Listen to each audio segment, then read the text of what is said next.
Hello everyone, welcome. It's great to have you all with us, and we're going to be introducing the Curriculum and Assessment Review. I'm Becky Francis, leading the review, and we'll just turn to our colleagues for introductions. Hello, my name is Jon Hutchinson. I was a primary school teacher and taught a little bit in secondary, and I'm on the Curriculum Assessment Review panel. And I'm Paul Baker, one of the officials supporting Becky in the review. Thanks very much, both of you. So we'll just turn to the purpose of the webinar. First of all, there's really two opportunities here. The first is for us to provide information on the Curriculum and Assessment Review, what we're trying to achieve and the programme of activity. And then to support your written responses to the call for evidence by clarifying our current thinking on key areas of the review. And basically the way we're going to do this is that we'll have about 20 to 25 minutes for the review introduction. We'll then turn to question and answers, and then we'll have a very quick wrap up and close. So in terms of the question and answer session when that comes, we're really keen to hear from you all, of course. You can ask your questions using the chat bar. We'll try to answer as many questions as possible, and we've got colleagues at hand to help us prioritise the most frequently asked and common questions. If you're particularly keen for a particular question to be asked, you can click the like button so that we can identify which questions are most popular. And there is a light moderation happening to just make sure that the same questions being posted multiple times, don't keep coming to us, and also to make sure that there are no posts that cause offence. Obviously, given the number of colleagues that have attended the webinar, we won't be able to address all questions, but we'll try to address as many as possible, and sorry if your question doesn't get answered. So just a little bit about the scope of the review to start with. I think you're all probably aware that in the summer the government announced the formation of an independently led curriculum and assessment review to undertake a review of the current national curriculum and statutory assessment system in England. It's really wide in scope. We're tasked to span Key Stage 1 right through to post-16, and we'll be looking closely at the key challenges to attainment for young people and any barriers that hold children back from the opportunities and the life chances that they deserve. In particular, with a focus on those young people from socially disadvantaged backgrounds and or those with special educational needs and disabilities. And towards the end of September, we launched a 2-month call for evidence seeking the views of everybody, all stakeholders, young people and their parents, obviously teaching professionals and leaders in education, educational experts and employers, really trying to address the strengths and weaknesses of the current system and any ways that it can be improved. And those responses to the call for evidence will be a really important source of evidence informing the direction of the review and our thinking, and then eventually the recommendations that we put forward in autumn 2025 when we come to the final report. In terms of the panel we've appointed, you can see the expert panel here. We've really drawn on individual professional expertise, and in appointing the panel, we really wanted to reflect the powerful thinking of the profession, really putting the profession in the driving seat, but with reference, of course, to other very specific areas of technical and theoretical expertise as well. You'll see from the different panel members that we represent all the different key sectors that the review covers, so primary, secondary education, and post-16. And there's a mixture of course, practicing teachers, leaders, and other experts, as I say. We've tried to avoid tokenism, so we haven't, for example, placed one young person or one parent, many of us of course are parents, or one employer, because it's not meaningful in representing those broader demographics. But I want to reassure you that we are seeking the inputs of those different stakeholder groups in a range of different ways, including qualitative roundtables and so forth, and individual meetings, and also wider polling, surveys and the like. When we come to the scope of the review, this is the overarching purpose: to consider the broad ambition for what every young person should be expected to achieve by age 18, and then to really review and take the opportunity to refresh existing curriculum and assessment mechanisms to determine the best means of achieving that.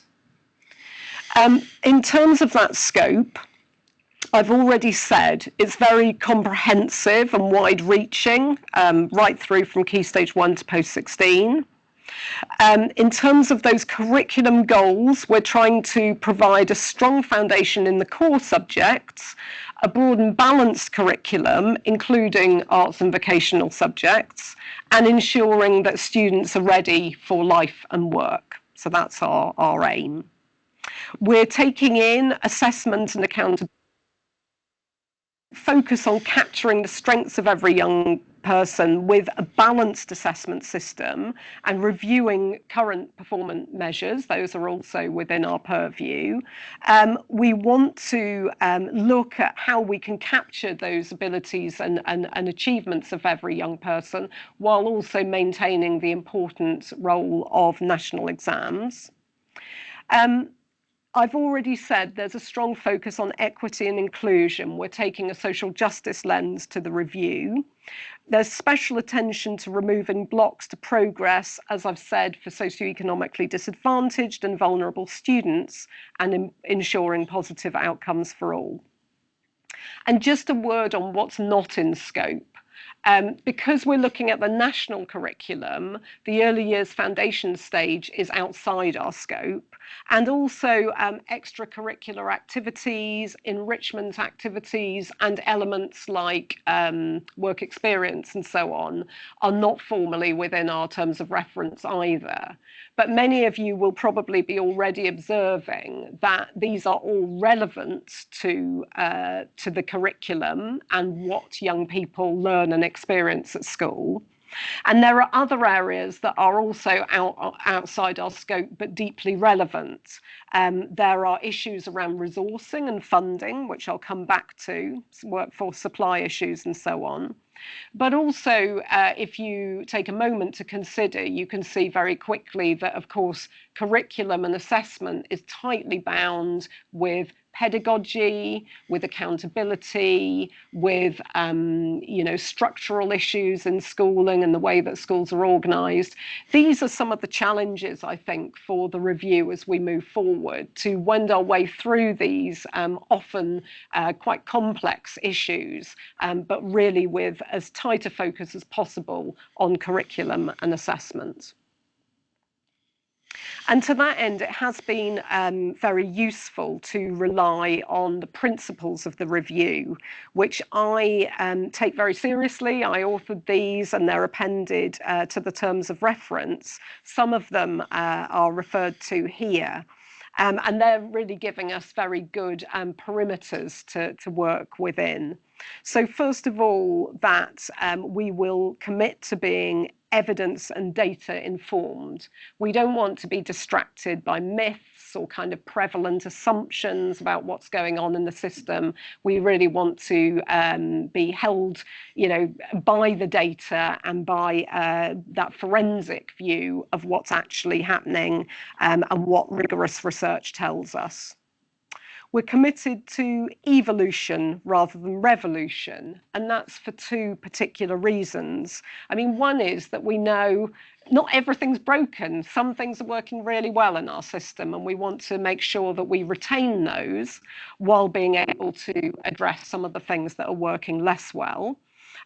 The other issue, of course, is limited capacity for change in the system at the moment. We know that because of issues around teacher recruitment and retention, resource issues and so forth, and indeed the sort of pace of change that teachers and young people have had to oversee over the last decade or so, there's very little appetite or capacity for kind of radical change and being able to throw everything up in the air at the moment. So we are committed with that recognition to evolution. We're aware of trade-offs, considering practical implementation. We want to, of course, try to avoid extra workload for stretched education staff at present, but we also want to avoid precipitating unintended consequences. You know, one of the things that I want to make sure is that we don't do harm, that we don't, for example, by tweaking accountability measures or assessment, precipitate unintended consequences that can often be most damaging to the most vulnerable young people in our system. So to that end, we want to focus on key issues, addressing really significant curriculum and assessment issues without, as I say, destabilising the system. We're committed to a high quality curriculum for all, again, maintaining the comprehensive offer for all young people to 16, having a broad and balanced curriculum, which really distinguishes our system and makes it an outlier internationally. We, along with the Scandinavian nations and Canada, are some of the few nations internationally that really enable young people to take a broad and balanced curriculum right up to 16, and which we know from OECD analysis is really good for their life chances and for equity purposes. And we're committed to removing barriers, ensuring access to quality education and pathways for all young people. And finally, of course, we're trying to take a consultative approach, which I guess this webinar hopefully reflects, engaging with as many stakeholder groups as possible. And we're doing that in a range of different ways, including our different local engagement events across the country, but also for those that haven't been able to attend those, providing this online webinars as well. We're going to come shortly to the question and answer session, so do feel able to start posting your questions in the chat if you like, as we move forward now to the next section of the seminar. Thanks very much for listening to my introduction, and it's over to you. Great, so people have already been putting in an awful lot of questions, which is great. So I'm just going to take them, as Becky said, in the order of upvotes. So the first one, how are you capturing student voice within the review process? And a few people coming in to say it's particularly important to capture the voice of those with sound and learning disabilities. Fantastic. Shall I make a start? And you're welcome to come in, John, if you want to.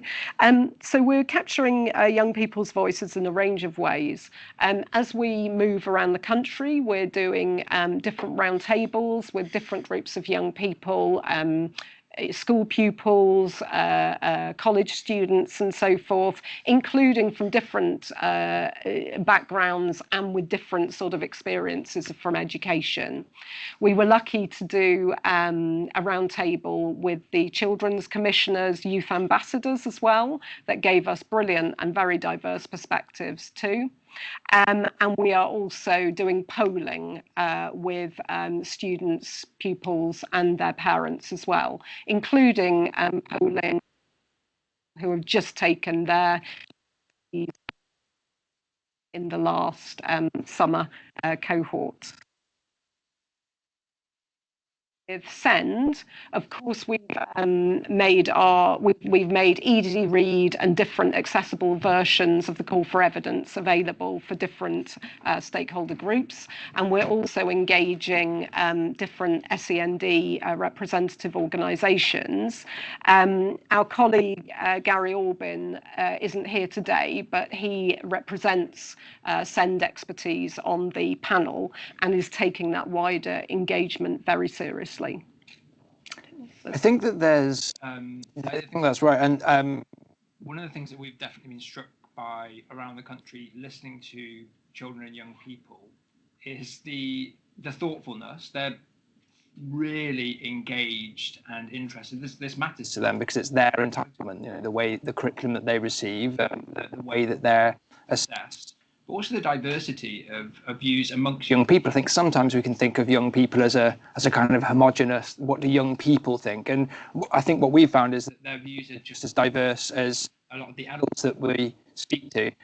I also know that lots of schools have junior leadership teams, school councils, and different ways to capture pupil voice. There's still almost 3 weeks for the call for evidence, and I think a great activity to do with those groups of children in school would be to look at the call for evidence. Perhaps a member of staff who's leading that might provide a simplified version or a way of sort of capturing some of the big themes to be able to submit that on the children's behalf, so that we can capture all of the school councils and junior leadership teams around the country's thoughts through that call for evidence as well, because their views are just as important as everybody else's. Okay, and the next one, project qualifications such as the EPQ have a good track record of supporting creative learning and progression to HE. Will the review be exploring steps to promote access to existing alternatives to examined courses? And a few people suggesting all sorts of different alternatives. I think the short answer is yes, we will be looking at those things. One of the dilemmas, of course, in models such as EPQ is about thinking, if you were to prioritise this and elevate it, thinking about assessment to ensure that it's fair, that it's not middle class children being able to access their parental input and so forth. So things like that are the sorts of balances that we're coming across all the time when we're thinking about alternative and more sort of holistic propositions. But definitely all of that is in our scope. Okay. To what extent will the curriculum review prioritise wellbeing, mental health? Could PSHE change from non-statutory to a more meaningful subject?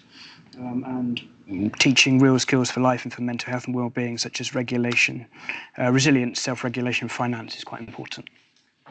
Wow, there's a lot there. There is. Go on.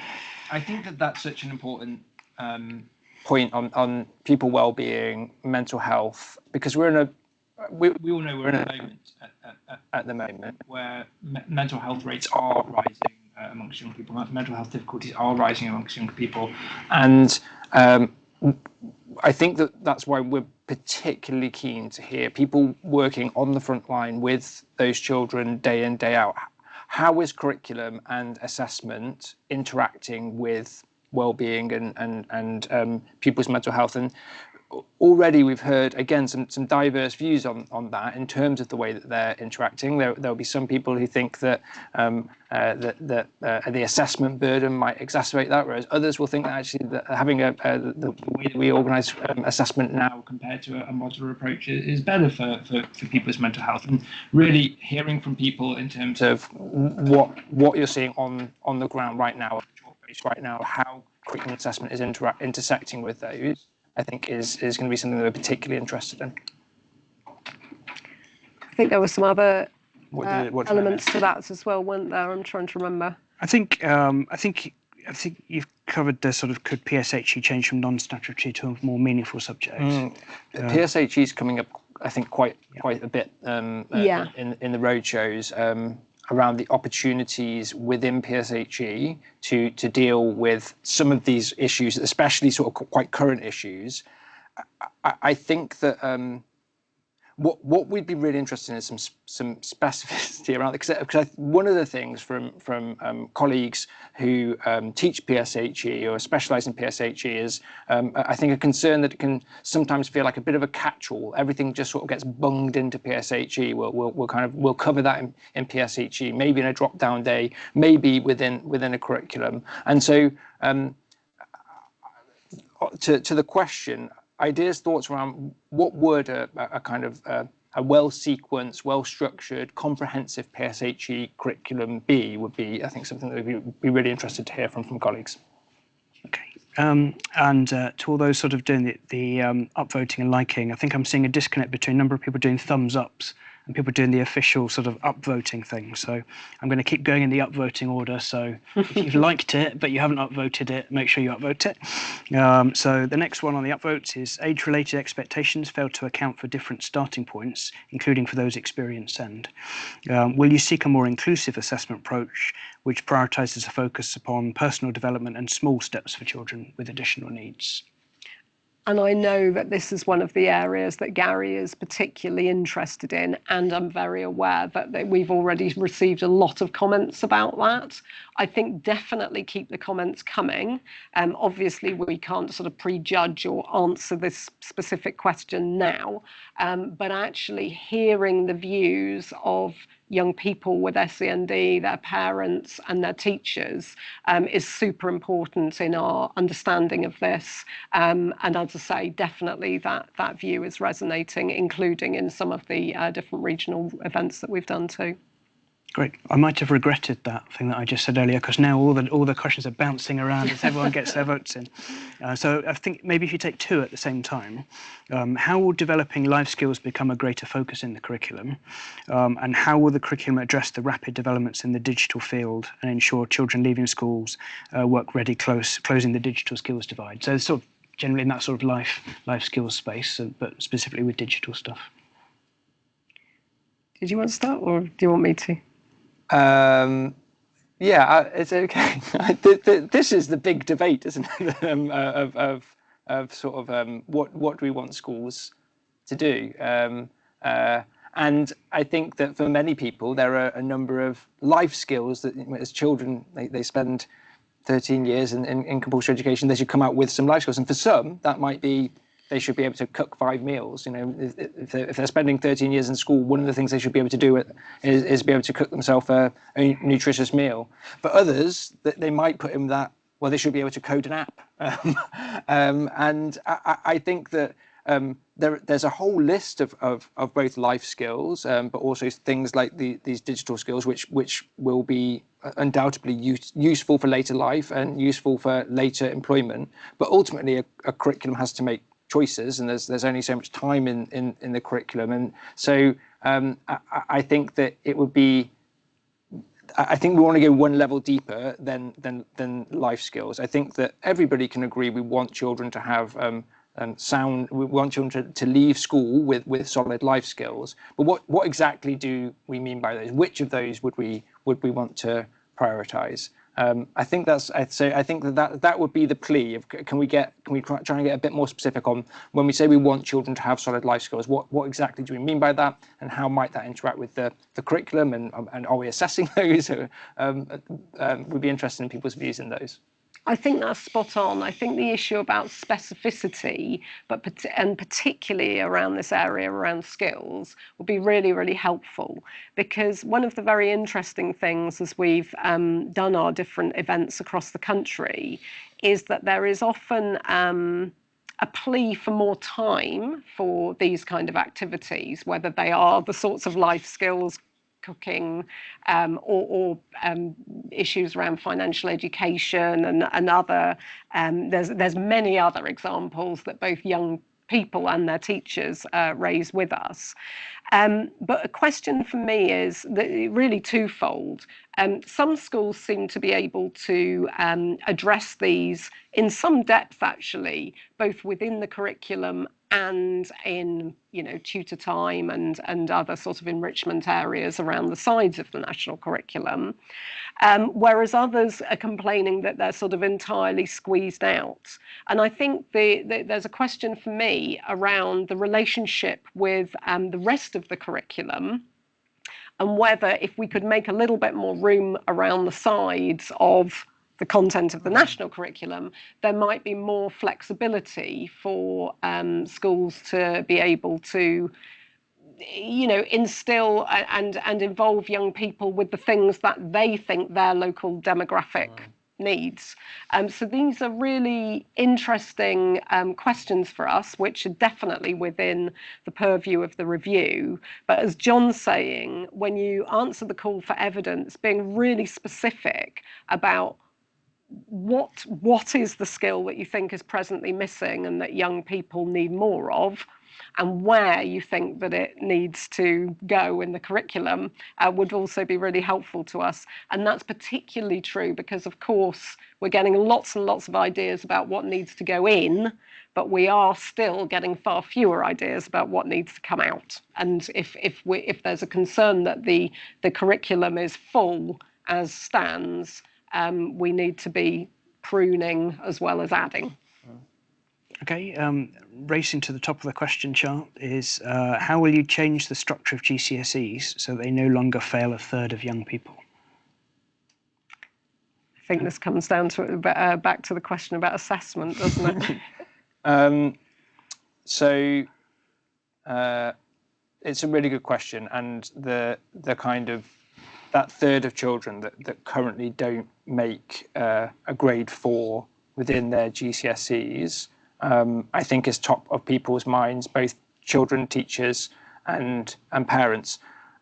I think that it's worth saying a couple of things on this. First of all, grades 1 to 3 are not a fail, and I know that might feel a bit Weasley when 4 and 5 have been tagged as kind of a standard pass and a strong pass, but the ability to be able to assign pupils a grade is useful for lots of different reasons, not least of which conversations with children about what they might want to pursue later on. I also just want to talk a little bit about, I think that sometimes there's a misconception when people talk about this, that a third are guaranteed to fail, that we kind of have there are about 70% of kind of passes available, and if everybody improves, then, well, there'll still be some people on that sort of norm curve that have to get the 1 to 3. And that's not true, because we do have a national reference test that means that if the whole cohort does improve, then theoretically every child could receive a higher grade, could be in that sort of 4 to 9. But having said that, we're keenly aware that the experience of going through a GCSE for 2 years and feeling like you are not being successful in that, and having a grade potentially that's sort of a reifying that to you, can be tough for lots of young people. And so it's something that we're certainly going to be looking closely at, whilst, as Becky said, wanting to safeguard the fairness of assessments and the rigour within the examinations that we have, because we can be proud that GCSEs as a kind of international brand are really well respected because they have that rigour and those sort of standardised conditions that mean that there's a fairness to them, and that it's less gameable by those children whose families might have more resources. And I absolutely agree with all of that. And, just coming back to what I said earlier, thinking about those young people who at present have been underserved or have, struggled with their education to level 2 are absolutely at the forefront of our minds and in the review's terms of reference. So that will be a priority focus for us. And again, in your responses to the call for evidence, please do specify, the issues that you see, any suggestions that you have for remediating those issues and so on. We would really welcome that. Okay, there's a couple more, and you've touched a bit on the sort of the content and how much there is in there, but just to elaborate a bit, one of the main issues currently appears to be the sheer volume of information involved, leads to burnout of children as well as teachers rushing and generally doing harm to all. What's your opinion? And then sort of linked to that, will exam board specifications be reviewed to ensure there is a balance between breadth and depth? Some have far too much content to cover it meaningfully, and often it's not very diverse in areas. More women and people from various racial faith backgrounds are needed to ensure better representation. Thank you. Maybe I'll come back to the representation. Do you feel curriculum content? I think this is your thing. It's absolutely a theme that's coming from across the board, from across the ideological spectrum, that there's a bit too much in the curriculum. And for some, that means that you lose the rigour, or you lose the kind of the uniqueness of the discipline. You can't do proper history or proper geography, because you're just kind of racing through at a relatively superficial level. And for others, it means that school feels, for lots of children and some parents and some teachers, like it's not as an enjoyable experience as it could be, because there isn't that space to kind of explore and pursue awe and wonder. We've heard loud and clear that kind of there's a little bit too much in. But something to say about that, often when you actually look at the national curriculum, you'll hear from people, and I've certainly complained about this, or there's just far too much in the art national curriculum or the history national curriculum at primary. Then when you go to look at the national curriculum, it's about 6 bullet points, and that's not true in all subjects. The core subjects especially, obviously, are very comprehensive in terms of what pupils are set out. But often I think it's not the national curriculum specifying that level of depth or detail. It's schools trying to offer a really comprehensive study of that subject within their school. So I think that for lots of leaders, this review is also offering an opportunity for them to think, what's already within our gift in terms of what we offer children. Now, all maintained schools currently follow the national curriculum. That will be all academies too. But what does that really mean? And the difference between the national curriculum as the kind of the minimum entitlement that we're setting out for children, and the school curriculum in terms of what school leaders and teachers are deciding they're going to offer to children. I think that's a conversation for in schools as well. Okay. Yeah, that's really, really well put. I've been really struck by some of the focus groups that we have with teachers, where they literally talk about getting through the curriculum. It's rather bleak. So that message is heard. And coming back to the point about the diversity of the curriculum, it's literally there within the terms of reference that we want the curriculum to be, something that young people can see themselves represented in, and that's young people from all backgrounds and walks of life. So we're very, very mindful of that. Okay, coming through really strongly in the upvotes. How will the true value of arts education, particularly drama, be recognised, and how will the sharp and rapid decline in uptake of these subjects be addressed? Shall I start with that one?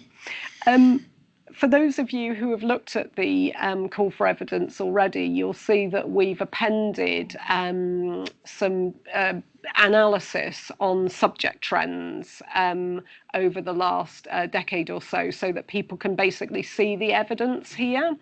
That evidence, I think, is both intuitive in some ways and counterintuitive in others. So if you look at that, you'll see that in some subject areas, actually, they remain very strong. There has been a growing strength in areas around STEM, and of course that responds to the very strong policy drive, and there is a real success for both teachers and young people that we've seen that increased excellence in both science and maths. But other subjects remain very strong as well, and art is prime among them, at least to GCSE. However, there are other subjects that have seen a squeeze. Drama, definitely one of them. The proportions of young people taking drama GCSE have always been relatively low, but actually in the last decade they've halved, so they've shrunk further, and that is an issue of concern and interest to us. The other one, or probably the big one, when we look at subject trends at secondary level, is of course D&T, and that's probably the subject that really has kind of absolutely dived in terms of take-up. And I know that there are a range of complex reasons for that. All of this will be engaging. So we are interested very much in making sure that young people have access to a genuinely broad and balanced curriculum. And again, this is a very important purpose of the review. And I'd just add to that, I think that one of the things that we're interested in is why.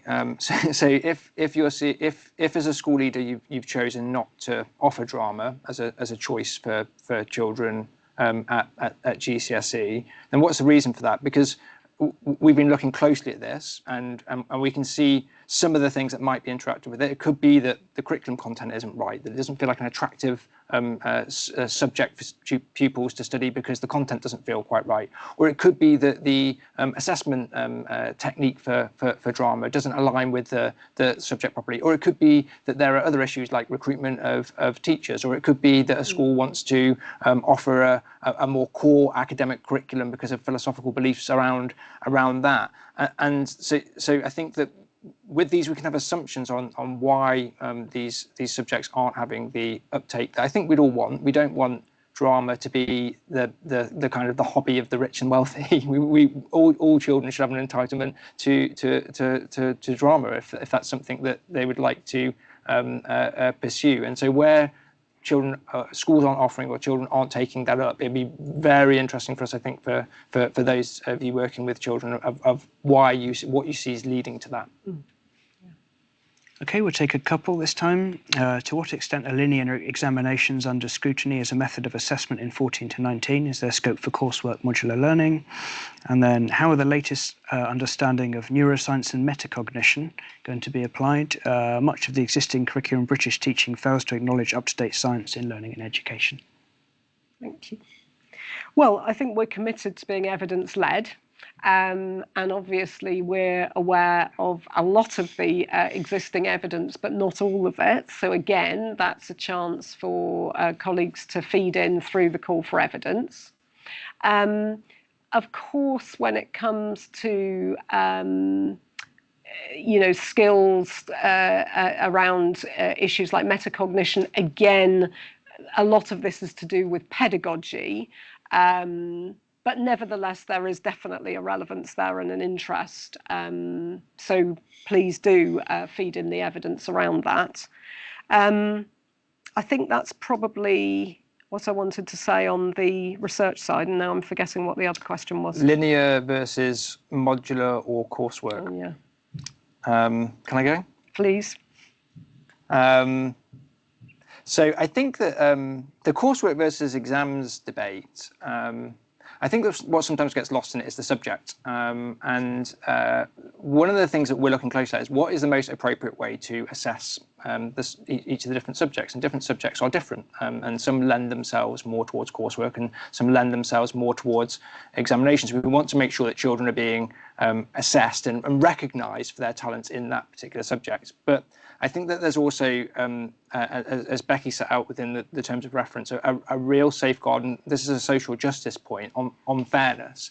And we know that some forms of assessment are more gameable than others. If you have more resources, then you're able to use those resources to improve the grade within coursework, for example. I think the second thing is that we've also said that we want to respect the fact that teachers are working so hard and have been working so hard for over the last decade more, and some assessment techniques simply carry a much greater workload burden than others. I know when I've been speaking to some teachers, for example, perhaps wouldn't welcome the opportunity to have a huge coursework marking burden reintroduced. But people have different views on this, and I think that a kind of a subject level, so rather than we don't like exams, we love coursework, we don't like coursework, how would an assessment approach feel more appropriate, fair, at recognising the knowledge and skills within that particular subject? It would be good to get views on that. Okay, building on the sort of arts question, I think there's a lot of people interested in that. So sort of more direct question, will you scrap the EBAC, which devalued the arts and favoured languages and humanities? We need creative subjects back. And then I think there's another one, will you be considering the ways that creative subjects like drama dots have been distorted because 70% of the assessed and focus is now on written work rather than embodied learning? It goes on, but I think that's the core questions. So I think the question about drama and assessment, speaks exactly to the point that Jon was making, and it's exactly that kind of evidence and your experience, those explanations that we're looking for as guidance within the call for evidence. So if you have your, especially if there are teachers out there, you are the experts, you see it on the ground, do tell us why you think particular subjects may have dropped in popularity, and what you feel is needed. The other question was EBAC. Definitely we're looking at performance measures and the different trends that they've precipitated in subject take up, and that's something that we're scrutinising very closely. Okay. How will this review be linked in with school performance measures? Similarly, how will the social justice element of this review be reflected in a wider reduction in the current trend for competition between schools, which disproportionately disadvantages the vulnerable children and young people? And I think there's a sort of a few questions linked to that. There's another one. The current education is linked to government success, which is leading to too much pressure being applied, increasing year-on-year pressure for our children. How do we sort of try to address that and stop that happening? So performance measures and accountability, it would be disingenuous to say that they just don't impact or interact with curriculum assessment decisions, because they do. School leaders take those into account. So whilst the review is focused on curriculum and assessment, I think Becky's taking a very close look at the way that performance measures and accountability might influence the decisions that school leaders make and take, because I think one of the things that we would like at the end of this review is what we want is for school leaders to be able to say, we are going to act in the best interest of the children, and we are going to provide them with the curriculum assessment that is best suited to those children. And I think that hasn't always been the case. We know that there have been instances in the past when children have entered into qualifications which don't really serve them very well, but serve the school very well. And that's because of an accountability system, and it's a predictable reaction, I think, from humans. And so one of the things that we're going to be very keen to look at is the way that those performance measures, how do they serve leaders being able to make the right decision for children, and how do they get in the way of leaders being able to make the right decision for children? Yeah, absolutely. I think that's a really that's really well articulated. It is an ongoing dilemma. I mean, we do recognise, as Jon's saying, some of the undesirable practices that these competitive mechanisms can provoke within the system, but the balance and the trade-off there is of course really important, because as we also know, when accountability is weakened, different and often undesirable practices can also be precipitated. So trying to kick the tires on those points and try to find optimal ways that recognise the brilliant work that most schools are doing, and indeed the work and progress of young people within that, while also balancing those different needs to be holding schools to account for the progress and success of their young people and the efficient spending of public money to that end, while also, though, recognising that schools do have different circumstances and the young people within them do have different circumstances. Well, I'm just stating the obvious, really. These are hard challenges, but ones that we take very seriously. Okay. We've got a question here about are you talking to subject associations, and encourage us to do that, and effectively want to make sure that those associations are involved in this, and it's not just academy chain managers, etc. looking at this stuff. Yeah, that's fine.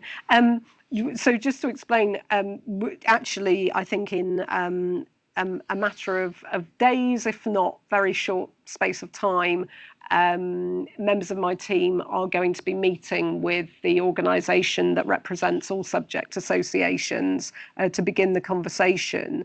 But I will also want to reassure the reason that we've not engaged subject associations in a sort of fulsome way yet is because that layer, the focus and deep dive on different subject elements will come in the second stage of the review, once, of course, we've had the responses on the call for evidence, and once we've sort of signalled our general direction in the interim report, and then we'll be focusing on particular subject areas going forward. And then, of course, we will be drawing in particular expertise. So certainly we are not forgetting subject associations, and we really value their expertise, of course. Okay, a couple of questions which I think again are on the theme of sort of preparing children for life and work. Helping young people understand finances and their own financial futures, pensions, credit cards, mortgages is really important. Can you build this into the post-16 education? And how will the review ensure children and young people are educated in sustainability to equip them for the futures given the climate and nature crisis? Two points that have so 2 points that have come up quite regularly: sustainability and financial education. Hearing that quite a lot, and so I think that obviously important to children, to parents, to teachers. I think that what I'd say is there's a question in terms of the call for evidence and the conversation we're having about this. I think the question is if we think financial education is something that's very, very important for children at key stage 2 or key stage 3, 4, post 16, what would that look like? For some people, the best way to get kids really financially literate is really strong maths skills, and so it's best served within a maths curriculum. It features currently within the national curriculum for maths. I think for lots of people, they say it doesn't come out as strongly as it could, or it isn't paid as much attention as it could. But would it be bolstering financial education within mathematics? Would it be it sitting in one of those other subjects like PSHE, for example? Are people recommending that there is a new standalone subject called financial education or called sustainability? Should sustainability again be bolstered within the geography curriculum? I think that these are the kind of details. So I think that we can and do hear it would be good for children to have strong sort of a financial literacy by the time they leave school. How we kind of achieve that within the curriculum and assessment structures that we want to put in place, I think is that's the great conversation that we want to be having now of what would that look like if that's something that we decided that's really important. Perfectly captured. It's worth saying that those two areas, sustainability and climate, obviously, and financial education, are among those that come up again and again in our roundtables and focus groups, and I'm sure they will in the call for evidence as well. So we're very mindful that there are strong concerns out there. Okay, a few. I'm going to bring these together as sort of more procedural ones, I guess. What was the decision to leave out EYFS, which I think is sort of, why is that not in scope? What does the review timeline look like post the November deadline for call of evidence? And then a question asking, you launched the easy read option halfway through the review process. Are you extending the time for those who didn't have the full time to respond to the review? And a few questions around that again, asking like, how are we reaching out to that particular sector? So I think you might have to remind us, certainly it's my cognitive overload, you have to remind us one by one. I mean, in terms of the call for evidence, obviously it's 2 months was the time frame for the original call for evidence. It's absolutely right to say that we've been working really frenetically in our tight timeline to then try to produce the more accessible versions and so forth, and really sorry that has shaved the time for response somewhat in that regard as well. Nevertheless, I think in terms of sort of impetus, it's really important to have a time frame and actually to have that motivation to sort of get on and do it. Otherwise, I know from my own research experience that without those sort of deadlines, people often don't respond at all. So hopefully that's at least a little bit kind of focusing. Definitely, we're finding ways to reach out, and organisations that serve, whether it's SEND and other demographics, are being incredibly generous in helping cascade and share, often even collate responses for us. So that's really helping as well. And then the other thing that I would just say and remind the audience, please don't feel that you have to answer every question, and please let other stakeholders know that they don't have to answer every question. If you just want to answer one question, or you just want to fill in the kind of extra comment space at the end, feel free to do so, because I can imagine that the full document can be daunting, but there is a message on there that says it's up to you how many questions you answer. I think that's an important message.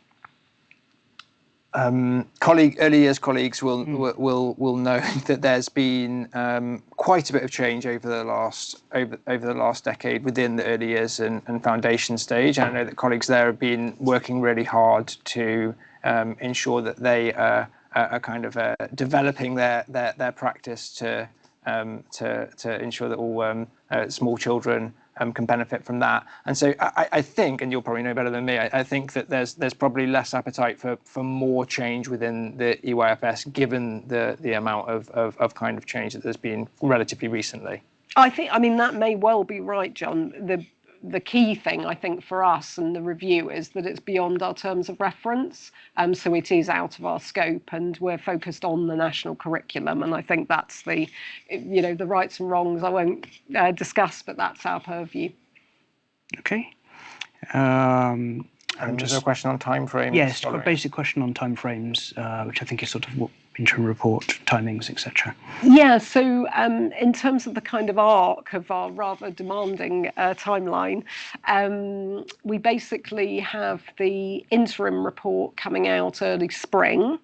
Obviously, the call for evidence finishes on the 22nd of November and will very much inform our thinking for the reports.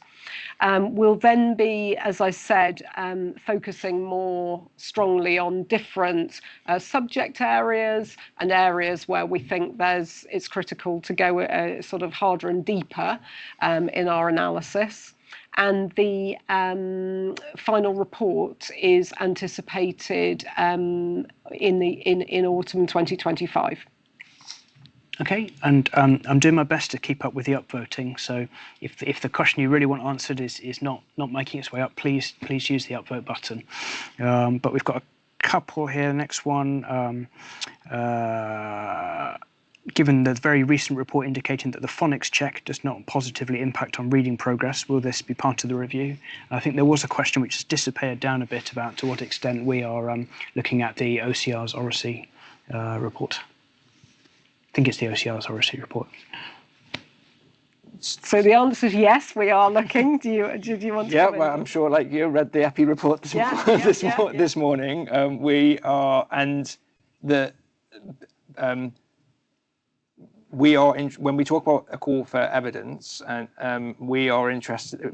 I think we're using that term broadly, both in terms of if you teach children phonics, if you're a year one teacher and you're teaching phonics or administering the phonics screening check, then your experiences of that are evidence, and that's why the call for evidence is out. Similarly, there's also research conducted by EPI, and already seen strong rebuttals of the research from EPI on the phonics screening check and key stage 2 results and so on and so forth. And so that level of evidence also informs our thinking, and we're reading all of it with interest. Yeah. And we're very interested in reports and obviously high quality research. So do please continue to send it in. Okay, how will employers be engaged in the review? Yeah, it's a really good question. Obviously, they're a really important demographic for us. We've got a roundtable with employers coming up. We're also planning polling and so on. And we're also engaging with, of course, colleges and universities who have that interface as well in terms of facilitating both young people's pathways, but then employer need.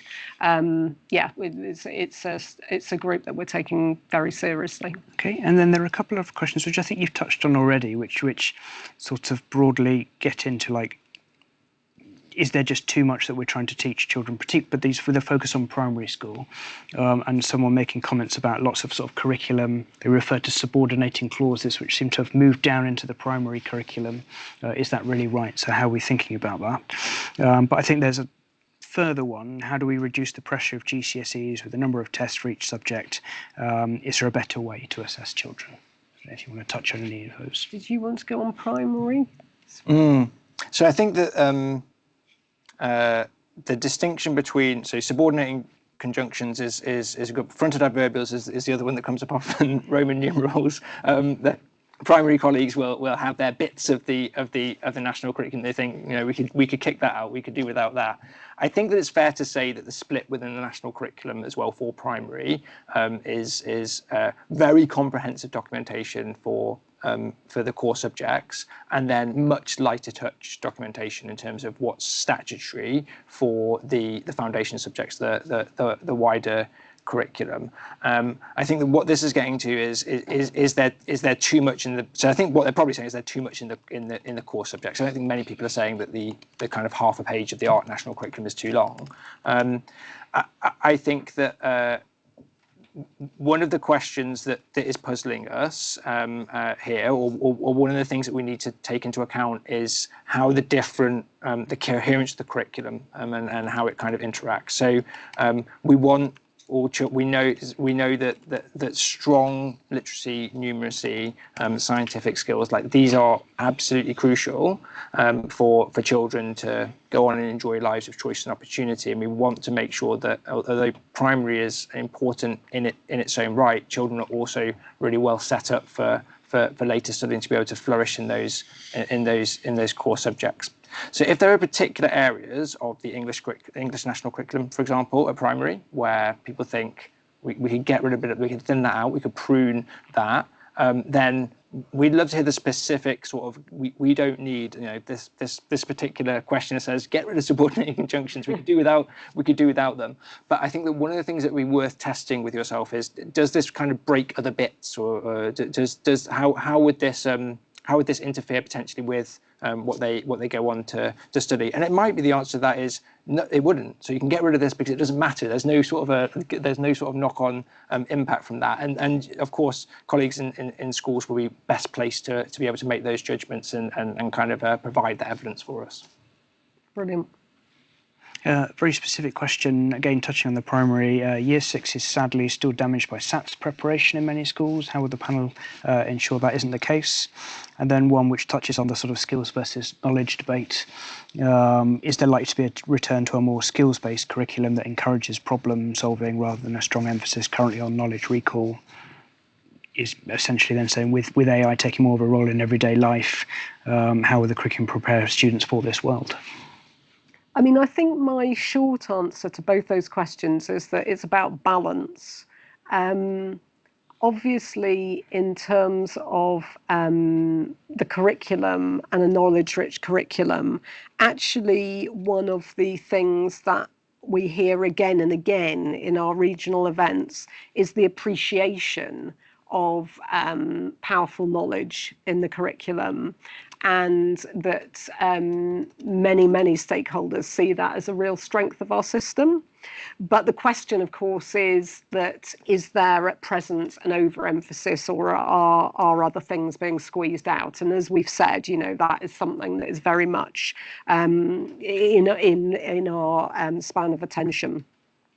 And then, of course, when we think about SATs, again, we're hearing very often from primary teachers and other stakeholders their concern about teaching to the test, the pressure on children and so forth, and the impact of that. but a lot in our both in our existing system, but also in terms of, again, sort of public expectation about young people's progress, relies on being able to have a credible national level assessment of the difference that primary education has made.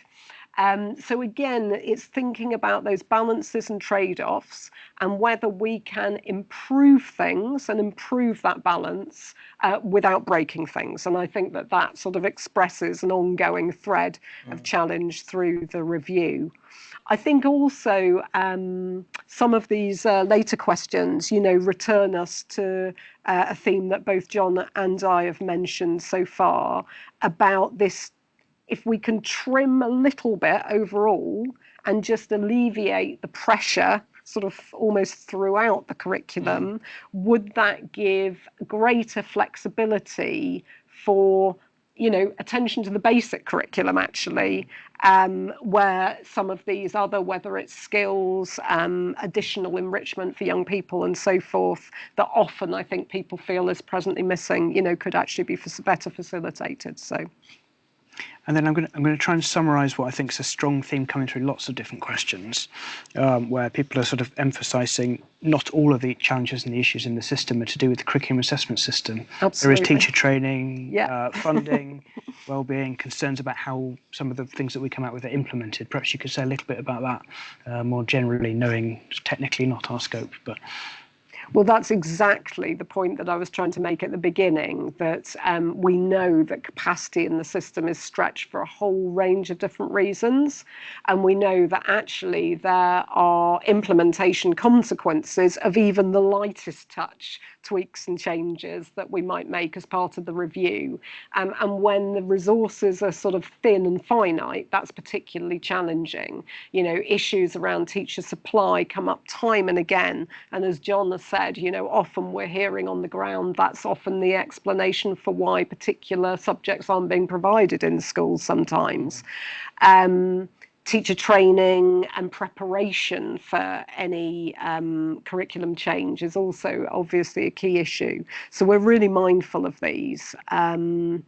Implementation will be considered very carefully through the review, and that's on a range of different fronts, really, both in terms of kind of statutory and kind of parliamentary implications as any of our recommendations were to move through the system, but also, of course, fundamentally around practice on the ground. I'd expect you wanted to. I just want to add one thing, which is to underline what you put in your principles in terms of reference, which is in this country we have teachers who are having an amazing conversation around some of these ideas. So some of the teacher training around some of these elements of the science of learning. I'm lucky that I get to visit some other countries sometimes, and often people are so envious of the sorts of conversations that teachers and leaders and educational professionals are having, and the level of kind of nuance and evidence informed. And similarly, I know that lots of subject leaders, those working in post-16, have worked really hard over the last decade to, as you say, they're really, really proud of the thinking hard about the substance of what pupils are going to learn. It's been quite fun. Most people go into education because they really like children and being with children, but they also really like their subject and they really like learning. And so being able to focus on that, I think as Becky's set out right at the very top, honouring that amazing work that's already happening, honouring the blood, sweat and tears that the teachers and leaders have put into those plans and the way that what they're currently offering children, whilst recognising that it's not right everywhere and it's not right for everyone. But I think just underlining that we've got a lot to be proud of. Okay, and then there's a couple where it's sort of asking how the curriculum assessment review interacts with other things going on across government. So one, can you explain how the pause and review of the post-16 level 3 and below reforms fits with the curriculum review? They're flagging the outcomes of the pause and review are expected at the turn of the year, but there would appear to be an overlap with this review. And then a few people, again, thinking about things that affect the curriculum beyond that, asking about interactions with Ofsted and their process to develop a new school report card. Yeah.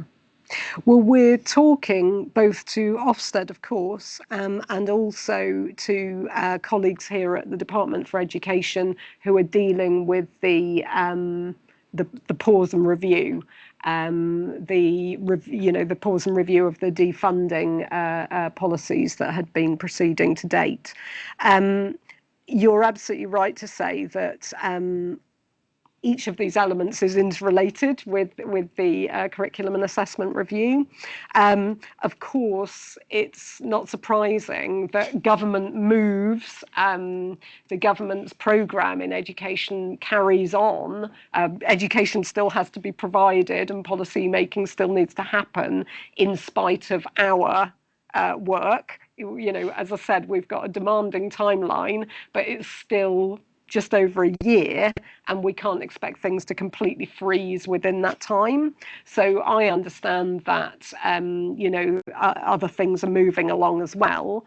But given that some of these areas are within our purview or are strongly related, as with the example of Ofsted, it's really important that we engage those conversations and try to chart a direction as far as possible.